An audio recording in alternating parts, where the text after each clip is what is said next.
Never blame anyone in your life. Good people give you happiness. Worst people give you experience. The worst people give you a lesson.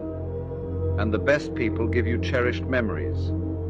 We are often let down by the most trusted people and loved by the most unexpected ones. Some use their words to make us cry. Others ignore our faults and cherish our smile. Some leave us when we need them most, while others stay with us, even when we ask them to leave. The world is a mixture of people. We just need to know which hand to shake, which hand to hold, and which hand to slap away. After all, that's life.